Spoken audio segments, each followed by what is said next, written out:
Peter's story, can you hear echoes of your own?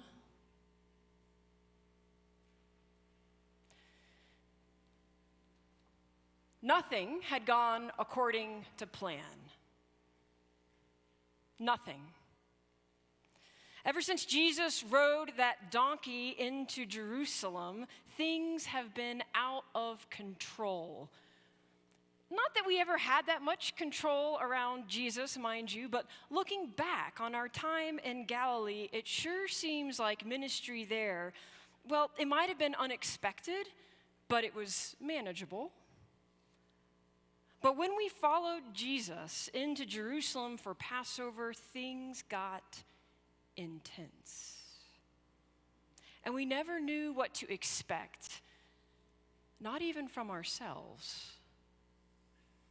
It was supposed to be a week of celebration. It was Passover, but it wasn't. It was a week of fear and confusion and unimaginable grief. Do you know that feeling when life is spinning out of control? That's what was happening. So one night we went to a room, a quiet room, so we could share a meal together undisturbed. But still, there was something different about Jesus that night. Something was on his mind. And he said, "I'm going to wash your feet." I said, "Are you kidding me? You're not going to wash my feet. We're supposed to be serving you." He wasn't kidding. He was dead serious. He said that if he didn't wash my feet, that this relationship would be no more. And so once he said that, I started to kind of backpedal, and I said, "Okay, Lord, wash my feet and wash my head and wash my hands too. I'm all in. Wash all of me." Jesus didn't fall for that. He said, "Just your hands are enough, Peter." Then he told us that our friend Judas was going to betray him. Now, Judas has always been a little bit off color, a little crass at times, but he wasn't that bad of a guy. He had a good heart. He was just like us. So we started to think something was really wrong with Jesus. Something was going on in his head that we did not really understand. He kept saying he wasn't going to be with us much longer and that we should love one another, but he always said those things, so that wasn't that abnormal. But it just felt like something was different. I tried to follow Jesus out of the room that night when he left. I tried to ask him where he was going, and he said that I couldn't follow. And I protested, and I said, "Why not? I'd lay down my life for you. I can handle it." His response gives me chills now. "Will you lay down your life for me, Peter?" He said that I would deny him. I knew that I never would. And then I did. I don't really know what made me do it. Things were spiraling out of control at this point. We had been in a garden, and all of a sudden Judas did betray Jesus. He pointed him out, and the guards were arresting him, and my emotions got the best of me. I even cut off some guy's ear. I was angry. I was so protective of my Lord, and I was going to defend him. That was my plan. But Jesus didn't want to be defended. Not like that, anyway. But I was persistent, so I kept following him into the courts of the high priest, and they took Jesus inside, and they wouldn't let me go inside. So I stayed outside by the fire, and I was warming my hands. I remember how cold it was that night. Someone tried to come and get me, but I ignored them. Another person tried to ask me if I was a disciple of Jesus, and I don't really know why I answered this way, but I said no. I think I was in a self-protective mode. I was scared. I didn't want to get arrested. I needed to be able to stay here to protect Jesus. And then another person came and asked me if I was a disciple of his, and I said no again, and then it happened a third time. I said no, and looking back on it, honestly, it was so obvious what I was doing. It's like a kid who has chocolate all over his hands and mouth and says, "No, I didn't steal out of the cookie jar." Everyone knew it but me. My plan to protect Jesus turned into a plan of self-preservation out of fear. And then the unthinkable happened. They killed him. They tortured him. They beat him. They crucified him. I was so nauseous. My chest was constricting. You know that feeling like you can't get your breath. Your heart is beating fast. Everything feels caved in.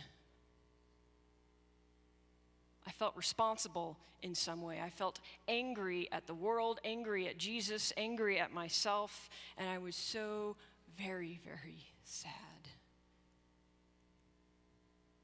I was losing my teacher, my friend, and we all just felt so lost in that grief. I felt like I had lost myself as well. Have you ever been that connected to somebody that when you lose them, it feels like an amputation, like you've lost a very central part of yourself? That's what I felt like. This whole plan of God's kingdom was so botched now. It had been ripped out from under us. There was no plan. There was only death. And I thought, what's the point? What's the point of God? What's the point of faith? Even what's the point of life? And then came that Mary morning. That's what I call it, the Mary morning. When she woke me up out of sleep, all in a hizzy, and told me I had to run with her to the tomb because they had taken Jesus. And I didn't even really understand what was going on. I was just running as fast as I could. And I got to the tomb, and I went in, and he was not there. And I was angry. Not only did they kill him, they can't even let him rest in peace. I walked back to my house, bewildered, confused even more. Later that morning, Mary came by and said, I saw the Lord. I saw him. I saw the real flesh and blood Jesus, and he spoke my name to me. And she was so excited about it. And at the time, I just figured it was, Mary's way of grieving. She needed to be comforting, and so she saw something or heard something that she needed to hear in that moment. We were all looking for hope. I could hardly blame her. We were all actually locked up in a room out of fear that we would be next, that we would be the ones to be taken away. But Mary, she saw what she needed to see to give her hope. All I saw was fear. Our plan was to stay out of sight as long as possible in this room, but then that became impossible because guess who came to see us? Jesus. Real flesh and blood Jesus, hole in his hands, wounds on his feet, Jesus. And the first time he came and he said, "Peace be with you," I did feel some peace. It was momentary. I thought it might have been a dream, but then it happened again because Thomas wasn't there, and so by the second time I thought, no, this is real. And while my heart started to lift a little bit, I was even more confused than before, and I could hear those words of peace, but I couldn't really feel them in my heart. I was still anxious and confused. The truth is, none of us knew what to do after we knew that Jesus was risen from the dead. I certainly didn't think I had any hope for my life. I thought, well, at least if I denied him, Jesus died and would never really know the difference. But now that he's raised from the dead, of course he knows. He knows that I betrayed him, and I just figured that my time with him was over, that I wasn't loyal enough, I wasn't worthy enough to be his disciple. So for once, I made a decision. And I said, you know what, guys? I'm going to go fishing. Time to go back to that original plan A, fishing. Time to just get in the boat, go back to what I know. I knew that I would never forget what happened over the last 3 years, but it was time for me to move on. A few guys came with me that morning, and it was so good to be back in the water again. And we had planned just to catch enough fish to take home to surprise our families and say, look, we're back after this 3 years of wandering. But you know what? No fish were biting. And I don't mean to brag, but I am a really good fisherman. I mean, I know what I'm doing. But there was nothing. It was so bizarre. I mean, it was just, honestly, it was like the luck we had been having over the last few weeks. But I knew at that point I was going to go home like a fool, empty-handed, lost still. I had lost my livelihood, my Savior, my family, my integrity. I had lost everything.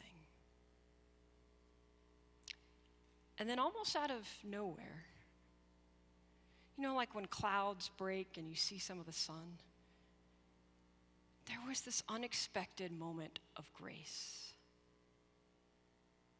Some guy on the shore yelled out to us and told us to cast our nets on the right side.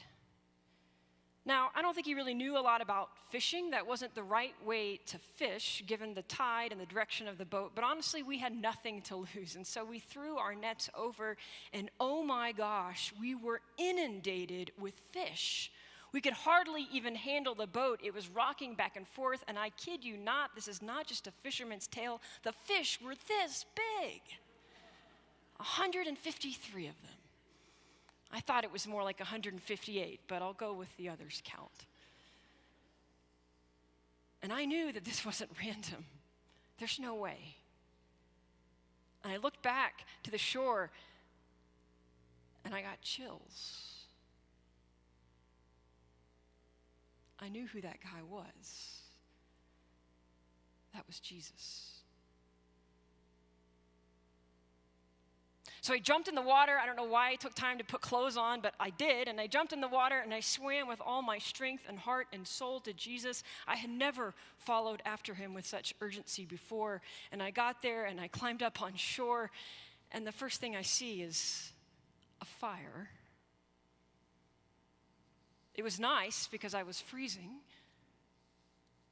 but it was also haunting because it reminded me of that night that I had said that I was not a follower of Jesus. But I just put that at the back of my mind. I figured none of these other guys would know that. And we shared a meal. Jesus cooked for us. We had fish and bread, and I just let myself soak in that moment of love. I knew it would be fleeting, but it felt so good. And then Jesus snapped me back into reality, as he is prone to do, with questions. 3 questions over and over again, asking me if I loved him. And every time I said, of course, Jesus, I loved you. And he kept saying things like, feed my lambs and feed my sheep and tend my sheep. And I was so frustrated, it was almost like he was trying to get me to be a shepherd. And then it clicked. Maybe he was. He had been my shepherd. Maybe now he needed me to shepherd others. I guess that's what he had been trying to show us all along, that we didn't need to catch our faith like we did fish, that we needed to tend to our faith and tend to others and love them as a shepherd does with his sheep. That we needed to be more open and flexible as we followed the leading of our fold. I I can only see this in hindsight because in the moment, the event was so frustrating. But as I look back on it, I don't think Jesus was trying to embarrass me or call me out. I think he knew that I needed to proclaim my love for him again. I think he knew the guilt that I was carrying, and he gave me a chance, which was really a choice to follow him. He's going to be gone again soon, I know. But this time, I think I will follow him in a new way, a different way. I'm prepared to follow him by letting others follow me. I still have questions. I still certainly doubt myself. I'm still racked with grief at night. My chest still tightens sometimes and I get nauseous. But I'm just trying to let things unfold. I'm not trying to be as pre-planned as I was. I've learned that, yes, sometimes it's really important to do what we know. And also, there's a lot that we don't know. There's a lot yet to learn and to do. And even when we think it's over, it's not over.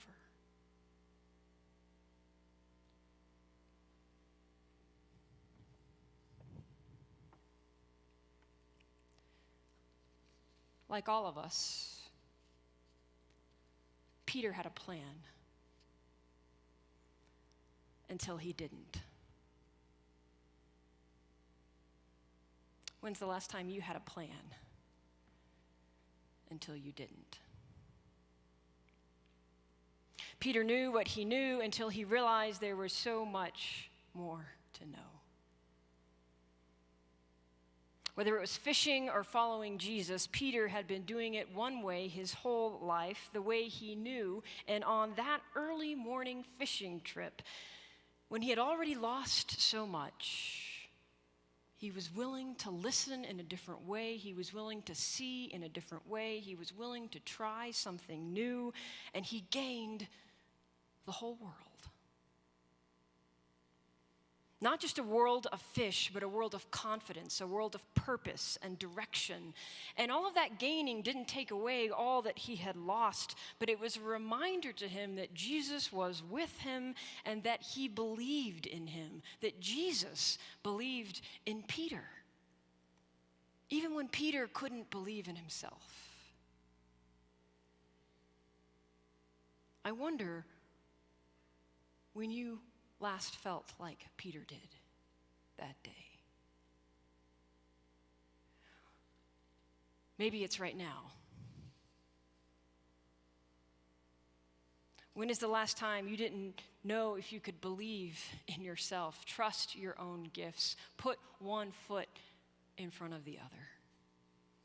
When's the last time you didn't know what your direction was, where you were supposed to be going, what you were supposed to be doing? You know, after all we've done, Peter, you, me, after all the things that we've done in our lives, good, bad, and in between, I think it's really hard for us to imagine that Jesus believes in us. That Jesus could show up on that shore for Peter and host a meal one more time and tell him, I believe in you, I know who you are, and I love you.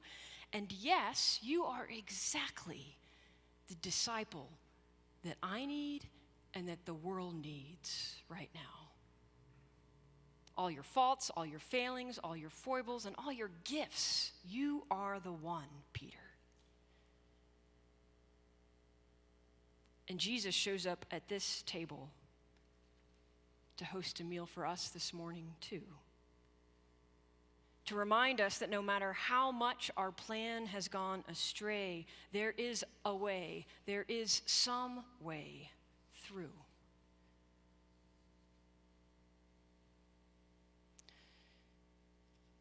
Christians around the country this morning are mourning the loss of Rachel Held Evans. It wasn't the part of her plan or her family's plan or anyone's plan for this 37-year-old best-selling author, wife, mother of two, who gave voice to a generation of wandering evangelicals who were wrestling with their faith. It wasn't in her plan or any of ours plan for her to die yesterday. There are a lot more questions around her death than there are answers. Mostly there's a lot of grief and a lot of outpouring of love. If you don't know her work, in her writings, Rachel spoke of following Jesus as something that could not be prescribed by doing certain things or believing in a certain way, like a checklist.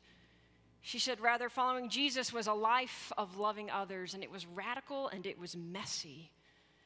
And as I thought of her journey yesterday and the legacy she leaves now for us to continue her work, these excerpts from her writing came to mind in terms of how we think about faith and how beautiful it is and how messy it is and how there's nothing planned or certain about it. So I leave you with her words. She talks about a great episode of The Office, the TV show, in which a strategy of sticking to a prescribed plan lands Michael Scott and Dwight Schrute in a lake during a sales trip. Michael Scott, the boss, is shouting, "The machine knows, follow the machine knows." And he's following his GPS instructions, and he's unwilling to waver from them, and he drives his SUV right off the road into water because the GPS is telling him to. Rachel says, I've watched a lot of good people drive their lives, their families, their churches, their communities, even their countries into a lake, shouting, "The Bible knows," as they sink all the way down. Faith isn't about having everything figured out ahead of time. It's not a prescription, she says. Faith is about following the quiet voice of God without having everything figured out ahead of time. That's the witness of Scripture. And the church is not a group of people who believe all the same things. The church is a group of people caught up in the same story with Jesus as the center. And what's that story? That story is death and resurrection over and over again, day after day, she writes. As God reaches down into our deepest graves and with the same power that raised Jesus up from the dead, wrests us from our pride, our apathy, our fear, our prejudice, our anger, our hurt, and our despair. Most days I don't know which is harder for me to believe.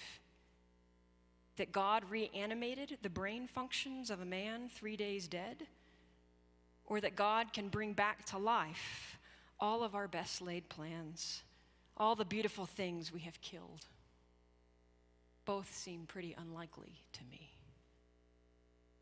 Yet the struggle of the Christian life is to believe in this resurrection of all that we have killed and all that is killing us, to believe that we are beloved and that's enough, and to believe that God's kingdom is like a bunch of outcasts and oddballs gathered at a table. Not because we're rich or worthy or good, but because we are hungry and because we are saying yes. And because God is saying yes to feeding us again and again. Amen.